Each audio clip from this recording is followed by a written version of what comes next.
السلام عليكم ورحمة الله وبركاته. اللي ما عرفنيش سريعا، أنا اسمي محمد طارق، عايش في دبي بقالي 6 سنوات، وعندي تقريبا 11 سنة خبرة في مجال الفنادق. النهارده أكلمكم على موضوع مهم جدا، وهو السي في. علشان ما تروحش تدفع المبلغ ده $800 زي ما أنت شايف في سي في، وأيوه 40,000 جنيه تقريبا علشان تعمل السي في بتاعك. ده يبين قد إيه هو مهم، مش مجرد ورقة وخلاص. انت زهقت من كميه الرفض اللي بيجي لك بعد التقديم؟ صدقني العيب في السي في. كل اللي عاوزه منك 15 دقيقه بس تركز معايا، وهوريك عملي في الفيديو ازاي تعمل السي في الاي تي اس. وكل اللي هنشوفه عملي النهارده، هسيب لك نسخه من السي في الوصف، ممكن تنزلها وتطبق كل اللي احنا هنعمله النهارده.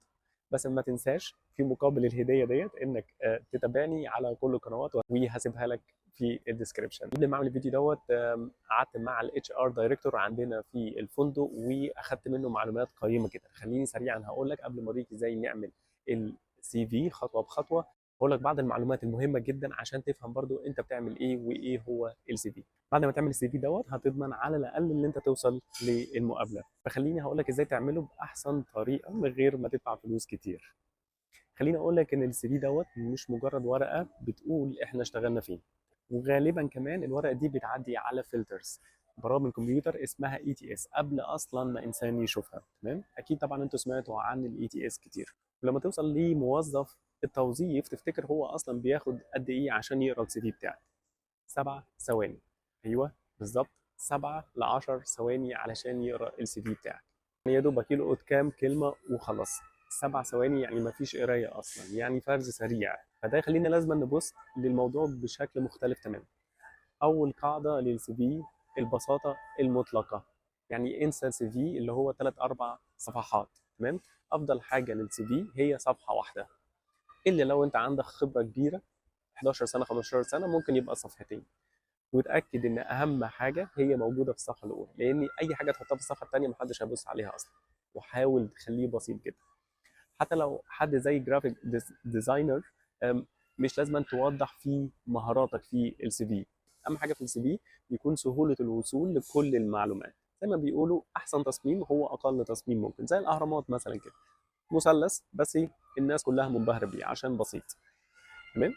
نيجي لاهم مصيده او اهم حاجه تانية، اللي هو applicant tracking system ATS. اغلب الشركات الكبيره او المتوسطه دلوقتي بتستخدم السي في ده، بتستخدم الابلكيشن ده فلتر سيستم. تمام؟ السيستم ده هو بيقرا السي في بتاعك الاول. يعني هو زي روبوت بيقرا السي في الاول، بعد كده يوديه للاتش ار. للاسف البرامج ديت ذكائها محدود شويه. يعني لو السي في معقد، فيه صور، فيه جداول، مكتوب مش بخط بيزك، تمام، او حتى الصيغه بتاعته متسيبه بجي بي جي فور اكزامبل، فالبرنامج ده هيرفضه تلقائي من قبل اصلا ما يوصل للاتش ار. عشان كده لازم يكون اي تي اس فريندلي، يعني هو صديق للبرامج. فازاي نخليه صديق للبرامج او صديق للاي تي اس؟ لازم يكون التكست خطوط معروفه منتشره زي اريال مثلا. بلاش بقى الاعمده والجداول المعقده والصور واللي فيها كلام مهم. تمام؟ مش هيعرف يقرا الكلام اللي موجود جوه الصوره. الاهم من ده برضو لازم نستخدم كلمات مفتاحيه اللي هي موجوده في الجوب ديسكريبشن. تمام؟ السيستم بيدور على الكلمات ديت علشان يقيس مدى تطابق السي في بتاعك مع الوظيفه المطلوبه. لكن قبل ما نبتدي نكتب السي في طريقه سهله جدا. في حاجه اسمها البرين دام او تفريغ الدماغ ذات نفسها. قبل ما تبدا تكتب السي في ممكن تجيب ورقه وقلم في وورد فاضي، وتبدا كل حاجه انت عملتها في حياتك، خبراتك، انجازاتك، مشاريع اشتغلت عليها، اي كورس خدته، اي ابلكيشن بتعرف تشتغل عليه، الجيميل، الاوتلوك، اي حاجه انت اشتغلت عليها. ده بيخلي حته التنظيم لما تيجي تكتب السي في كل حاجه تلاقيها قدامك على الورقه بعد ما انت فرغت دماغك. تمام؟ وتقدر تاخدها في السي في. اكتر حاجه الناس بتقع فيها للاسف اللي انت بتستخدم نفس السي في لكلنا كل الشغلانات. انت نفس الشخص، انت نفس الخبرات اللي هي بس للاسف كل وظيفه بتطلب حاجات مختلفه. عشان كده كل وظيفه لازم تقدم بسي في مختلف. وهوريك ازاي في الفيديو اللي احنا هنشوفه عملي تخلي السي في بتاعك ممكن تغيره بس لاي وظيفه تانية في دقيقتين او 3 دقائق. دي حاجه بسيطه جدا يعني. انا عايزك برضو تخيل لو انت رايح مطعم، تمام، وبتطلب اوردر. تخيل لو الجرسون جاب لك اوردر تاني، او جاب لك المنيو كلها محطوطه على صينيه. تمام؟ كله طلبات محطوطه على صينيه ويقول لك اختار. انت طبعا هتتضايق لان انت عايز الاوردر اللي انت طلبته، بس عايز الحاجه اللي انت اخترتها. نفس فكره برضو الاتش ار، هو بيدوروا على السي في اللي هم عايزينه. ما ينفعش تقعد تكتب حاجات او تبقى انت كاتب شغلانات مالهاش علاقه بالشغل اللي انت بتأديها. هي نفس الفكره. تمام. لازم نعدل السي في على كل وظيفه بنقدم عليها، نقرا الوصف الوظيفي اللي احنا بنقدم عليه، ولازم نبرز المهارات اللي عندنا والخبرات اللي عندنا الموجهه للشغلانه دي. ولازم نستخدم كلامهم هم اللي موجود في الجوب ديسكريبشن، اللي هي الكلمات المفتاحيه بتاعتهم. ده بيوريهم انت عملت مجهود عشان تعرف احتياجاتهم. جوه السي في نفسه ترتيب بتاع المحتوى او محتوى السي في ذات نفسه. اول حاجه اللي هو الاسم، آه، بعد كده بياناتك، تمام، بعد كده الجوب سامري او البروفيشنال سامري، تمام. دي اهم حاجه خالص، البروفيشنال سامري او الملخص المهني. دي بتتحط فوق خالص تحت الاسم. والبيانات الشخصيه عباره عن سطرين ثلاثه كده، زي تويتر او زي البايو اللي انت بتكتبه على الانستجرام مثلا. انت مين، شخصيتك ايه، مهاراتك ايه، ايه القيمه اللي انت ممكن تضيفها على الشركه ديت او في الشركه دي، زي الخطاف، زي الهوك، تمام، اللي تخلي الاتش ار يكمل قرايه السي في ذات نفسه. في ده ترتيب الزمني. في حاجه تانية اسمها السيره الذاتيه الوظيفيه او الفانكشوال ريزم، تمام، او الفانكشوال سي في، تمام. ودي بتركز على المهارات اكتر، ان انت بتحط السكيلز الاول قبل ما تحط الاكسبيرينس بتاعتك في الشغل. هوريها لك برضو في الفيديو واحنا بنشوف. ده ينفع كويس في الناس اللي بتعمل شيفت كارير كتير، تمام، او الناس اللي عندها فجوات في السنوات، لو قاعد في البيت ما اشتغلش شويه، او لو عندك مهارات تقنيه اكتر وانت عايز تبرزها، فعشان كده انت بتخليها في اول حاجه. ودي يعتبر انت بتحكي قصه مختلفه شويه عن الناس اللي هي بتقدم السي في بالطريقه العاديه. نرجع تاني لنقطه مهمه احنا قلناها، اللي هي الاي تي اس والجوب ديسكريبشن والكلمات المفتاحيه والارقام. الارقام يعني ايه؟ الارقام بتخلي السي في يتكلم لغه الشركه ذات نفسها. والكلمات الافتتاحيه او الكلمات المفتاحيه عشان تعدي للاي تي اس وتروح للاتش ار. اول ما تروح للاتش ار لازم يبص على الارقام.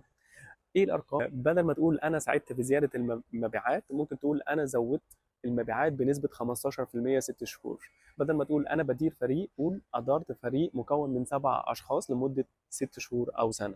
فدي ارقام انت لازم تحطها. حتى لو انت مش فاكر الرقم، تمام، ممكن تحط تقدير تقريبي. ده احسن من اللي انت ما تحطش ارقام خالص يعني. وصلنا للاخر وخلصنا كل السي في. اهم حاجه المراجعه النهائيه برضه من اهم الحاجات اللي احنا بنعملها. الغلطات الاملائيه او النحويه اللي موجوده في السي في، سواء بتكتبه بالعربي او بالانجلش. ما اعتقدش حد اصلا بيكتبه بالعربي دلوقتي، خصوصا بقى لو واحد كاتب في المهارات. انا بهتم بالتفاصيل وكميه غلطات اصلا في السي في واخطاءات املائيه بالكتير. فانت لازم تراجع على الحاجات الاملائيه او الكلمات اللي هي موجوده في السي في. ودي هوريها لكم برضو ازاي احنا ممكن نعملها بالاي اي او بشات زي شات جي بي تي مثلا او جوب سكان. الحاجات دي كلها احنا هنشوفها في الفيديو عملي. الاحسن كمان انت ممكن تدي السي في تاني لحد يراجعه لك، بحيث اللي هو عين جديده ممكن تلقط غلطات انت ما عرفتش تشوفها. اتفق معاك. وصحيح ان كتابه السي في عمليه ممكن تكون مرهقه شويه وساعات مش عادله، خصوصا اللي ما عندوش خبره في الكتابه او ازاي يبرز نفسه في السي في للاسف يعني. بس الخبر كويس ان كل المعلومات دلوقتي متوفره على الانترنت متاحه، وتقدر انت تظبط السي في بتاعك. تمام. جانب النسخه انا هسيبها لك تحت، انت ممكن تعمل لها داونلود. دي النسخه الاصليه $800 اتدفعت، تمام. فانا هسيبها لك وممكن تعدل عليها بالطريقه اللي احنا هنشوفها في الفيديو عملي ان شاء الله. انا ممكن اقدر اتكلم على السي في لمده 3 4 ساعات، بس ممكن نقفل هنا وبعد كده تعالى نشوف هنعمله ازاي عملي بنفس النسخه اللي انا هسيبها لك موجود تحت في الديسكربشن. تمام. خلينا نشوف بقى هنعمل السي في ازاي. بسرعه هاخد من وقتك بس 8 دقائق. لو انت عندك ملف وورد او برنامج وورد على اللابتوب بتاعك او على البي سي، اكتب في الوورد اي تي اس وهتلاقي اصلا في نسخه جاهزه نازله مع الابلكيشن. تمام. ممكن تستخدم اي واحده منهم. هنا انا هستخدم النسخه بتاعتي واسيبها لك برده في الديسكربشن تحت. اول حاجه طبعا هنكتب الاسم وهنكتب الوظيفه اللي احنا بنقدم عليها. السي في دوت لحد شغال في الكول سنتر تقريبا، تمام. كان حد بعته لي على التيك توك، تابعني هناك لو انت مش متابعني. وهقدم على فرونت ديسك ايجنت، فانا بكتب له فرونت ديسك ايجنت، بعد كده المدينه، بعد كده الدوله. لو انت مثلا من السادات زي هنا تقريبا، دي مدينه السادات او اليوبيه، بلاش تكتبهم، اكتب ان انت من القاهره، دي بتكون معروفه اكتر. هتكتب رقم تليفونك وما تنساش المفتاح اللي هو +2 لو انت في مصر، او لو معاك رقم اماراتي هتكتب المفتاح هنا. تمام. ما تنساش الايميل بتاعك طبعا، هنكتبه. تمام. واهم حاجه اللينكد ان. اللينكد ان خليني اوريك ازاي تكتبه بطريقه كويسه، ما تحطش اللينك وخلاص. تخيل ده اللينك بتاعك، تمام، من على لينكد ان. هنحطه هنا، بعد كده رايت كليك وهنعمل اديت هايبر لينك، وهنا هنكتب بس كلمه لينكد ان. اي حد هيدوس على الكلمه ديت يبقى كده يدخل على الموقع بتاعك على طول، او الصفحه بتاعتك على لينكد ان. دي بتخلي منظرها بروفيشنال اكتر، وبتبقى شكلها احسن. تمام. خلينا نشوف هنا الوظيفه. هناخد الوظيفه احطها في جوجل. انا ما اعرفش ايه الوظيفه ديت. دخلت على الويب سايت الرسمي للشركه ديت ولقيت الوظيفه دي فعلا مطلوبه، فهخش عليها عشان افهم اكتر ايه عن الوظيفه دي. دي نفس الوظيفه اللي هو شغال فيها، وهنا اللي هي الجوب ديسكريبشن بتاعت الوظيفه دي، كل حاجه مكتوبه هنا، والسكيلز والتكنيكال سكيلز اللي مطلوب. هنا كاتب في السي في، يعني مش موضح قوي هو بيعمل ايه.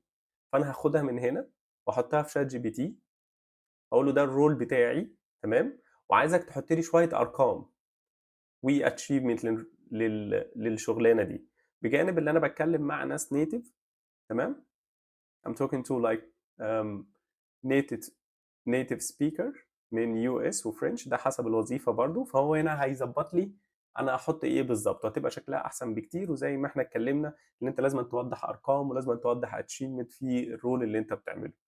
هنا هيحط لك مثلا اللي انت بتتكلم اكتر مع 80 واحد كل يوم، مكالمات دولية جاية مع من ناس من يو اس وناس من فرانس، واللي انت بتهندلهم وبتعمل هنا برضو الفكرة. بس انا عشان انا شايف من التليفون فمش عارف اقرا، بعتذر لكم، الكلام صغير جدا. انت ممكن تعمل زوم وتقرا. هنا برضو تكنيكال سكيلز اللي هي للوظيفة دي، وبيقول لك هنا هي مش محتاجة خبرة اصلا. تمام. هنا برضه انا هروح للويب سايت، هروح الصفحه الرسميه واخد كوبي من الصفحه الرسميه. ليه بقى؟ ممكن اعدلها برضه زي ما انتوا هتشوفوا هنا كده. ده اسم الشركه، رايت كليك واحط لهم الويب سايت. فاي حد هيدوس على اسم الشركه هيدخله على الويب سايت عشان يعرف اللي هي شركه عالميه برضه. ممكن تعمل كده في الشغل بتاعك. فدي بتبقى برضه حركه كويسه، بدل ما الناس ما تخش تدور، لا دي هيبقى هايبر لينك، هيدوس عليه هيوديه على الشركه بتاعتك على طول. وهنا هنحط الوظيفه او التايتل بتاعنا. تكتب المكان برضه لو هي كايرو او ايجيبت. لو انت بتقدم بره مش لازم، انت كده كده كتبت عنوانك فوق كايرو يعني.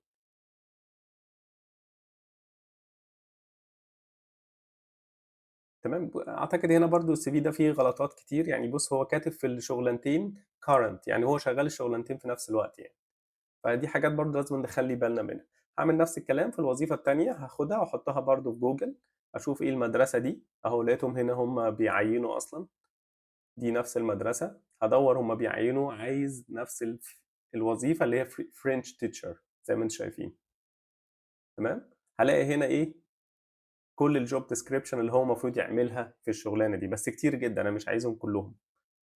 فانا هاخدهم كلهم كوبي وهروح لشات جي بي تي، هقول له اديني اكتر او اعلى 5 نقاط في الوظيفه ديت، اللي هي الحاجات اللي هي اهم حاجه من الحاجات دي كلها، واكتبهم لي برضو مع ارقام، واكتبهم لي مع اتشيفمنت.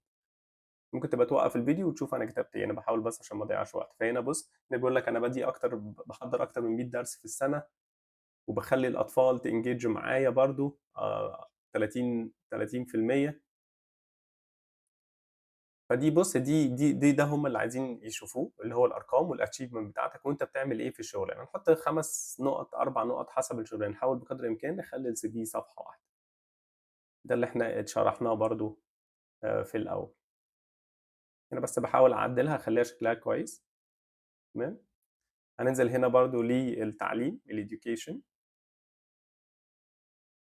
تمام. نفس الفكره برضو، انا ممكن اروح واخد الويب سايت بتاع الجامعه لو ليها ويب سايت، نحاول نخليه بالانجلش، وهنحطه برضو زي ما قلنا على الهايبر لينك. تمام. انا دلوقتي هنا بقول له ايه، اللي انا هقدم على فرونت ديسك ايجنت، تمام، في فنادق. من الشغلانات اللي انا اديتها لك او من شغلاناتي السابقه، اكتب لي السكيلز بتاعتي اللي هي توافق مع الفرونت ديسك ايجنت. ممكن تبقى توقف الفيديو وتشوف انا كتبت ايه برضو بالظبط. تمام. فهو هنا من الوظائف السابقه هيجيب لي ايه اللي يمشي معايا علشان اخد الوظيفه اللي انا بقدم عليها دلوقتي، اللي هي الفرونت ديسك ايجنت. لو انتوا عايزين برضو زي ما اتفقنا، لو الشغلانه بيكون فيها السكيلز مطلوبه اكتر، فممكن نخليها فوق قبل الورك اكسبيرينس. زي ما انتم شايفين انا كل حاجه بعملها بشات جي بي تي، يعني ده مجاني حتى، يعني من غير فلوس ولا اي حاجه، ده لو انت مكسل تفكر وتكتب ايه. تمام. وهنا برضو قلت له على بالنسبه للشغلانات اللي قبل كده انا اشتغلها، اكتب لي أم، اللي هي الحته بتاعت about me، فكتبها لي. بعد كده هنا انا بقول له شيل الحاجه اللي هي اسمها باز وورد، اللي هي الحاجات اللي بتبقى باينه اللي هي اوتوماتيك في السي في يعني. فهنا هو شالها لي. برضو ممكن تبقى توقف الفيديو وتاخدها. وكتب لي كده اكني انا اللي كاتب حاجه برضو بطريقه ادميه، يعني مش اكنه اي اي يعني.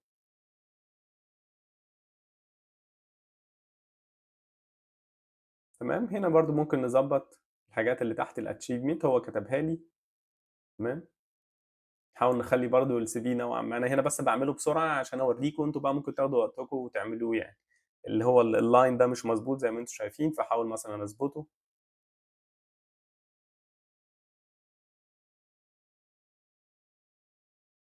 تمام. والحته برضو اللي فوق دي المفروض نظبطها، انتوا ممكن تبقوا تظبطوها برضو، تخلوا النقط اللي هي البولد كلها كبيره.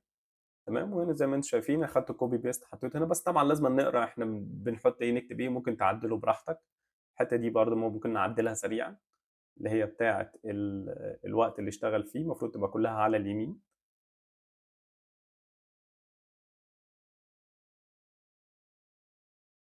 نخليها برضو اسود، نخلي كل الخط واحد. وهنا برضو الحته بتاع اللي هو يعتبر احسن ان هم يبقوا تحت بعض زي ما انتم شايفين كده. ونحط النيتف اللي احنا لغتنا الام الاول، بعد كده اللغات اللي احنا بنتكلمها. وبلاش بقى نكتب زي ما قلنا اللي هي السي اينس والبيتس فاي او البي 2 والكلام دوت. هم دي مش بنقدم على شغلانه اكاديميه او حاجه زي كده، هم عايزين يشوفوا انت قد ايه في اللغه، بتتكلمها قد ايه. ولو حابب هنا تحط اي كورسز لو انت عايز. الموقع ده برضو كويس، هسيبه لكم تحت في الديسكريبشن. ده اللي هو بيجيب لك الكلمات اللي انت ممكن تستخدمها، الكلمات المفتاحيه اللي هي تخلي السي في بتاعك يعدي من اي اي تي اس. ممكن تاخد الكلمات دي وتبدا تعدلها، تحطها في الجوب ديسكريبشن. بس لازم تحط له طبعا الشغلانه اللي انت بتقدم عليها، فهيجيب لك اكتر كلمات ممكن تستخدمها في السي في. هنا لو حابب انت تحط الوان بقى، الناس اللي هي لازم تلون السيفيهات يعني، فممكن تخلوا الحته دي زرقاء او اي لون تاني. هنا هنشوف في الاخر اهو الفرق ما بين الاثنين. اعتقد اللي على الشمال احسن وهو مطلوب اكتر يعني.